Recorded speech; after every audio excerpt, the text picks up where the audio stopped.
মাহৰ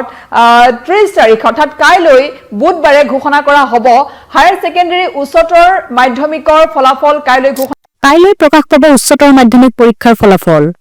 বহুত উৎকণ্ঠা আৰু অপেক্ষাৰ অন্তত শিক্ষামন্ত্ৰী ৰনোজ পেগু ডাঙৰীয়াই এটা সামাজিক মাধ্যমৰ জৰিয়তে ঘোষণা কৰিছে এই কথা এইবাৰ উচ্চতৰ মাধ্যমিক পৰীক্ষাত 3,02,420 গৰাকী পৰীক্ষাৰ্থী অৱতীৰ্ণ হৈছিল হাইস্কুল শিক্ষান্ত পৰীক্ষাৰ ফলাফল সূচনীয় হোৱাৰ পাছত এইবাৰ লক্ষণীয় হ'ব উচ্চতৰ মাধ্যমিকৰ ফলাফল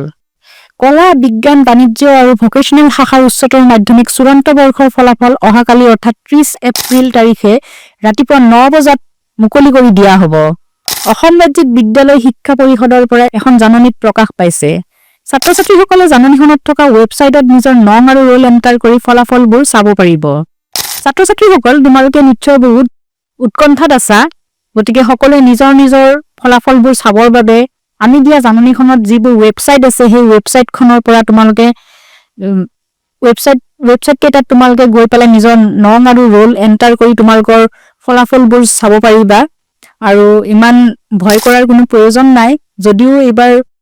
সকলো নিয়মবোৰ সলনি হৈছিলে পেপাৰৰ নিয়মবোৰ সলনি হৈছিলে তথাপিও তোমালোকৰ নিশ্চয় সকলোৰে পৰীক্ষা ভালেই হ'ব বুলি আশা কৰিছো এইবাৰ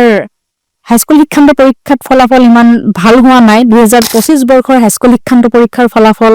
বহুত সূচনীয় হ'ব বুলিয়ে ক'ব লাগিব গতিকে এইবাৰ লক্ষণীয় হ'ব তোমালোকৰ উচ্চতৰ মাধ্যমিকৰ ফলাফল গতিকে ছাত্ৰ-ছাত্ৰীসকল খুব ধীৰে সুস্থিৰে তোমালোকৰ নামবোৰ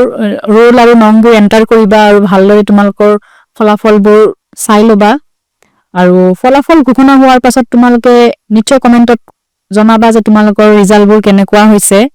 আৰু আমাৰ অসমীয়া ষ্টুডিঅ' চেনেলটোৰ পৰা তোমালোকক সকলোকে শুভেচ্ছা জনাইছো তোমালোকৰ ফলাফলৰ বাবে তোমালোকে সকলোৱে ভাল হওক তাৰে কামনা কৰি আজিৰ ভিডিঅ'টো ইমানতে শেষ কৰিছো ধন্যবাদ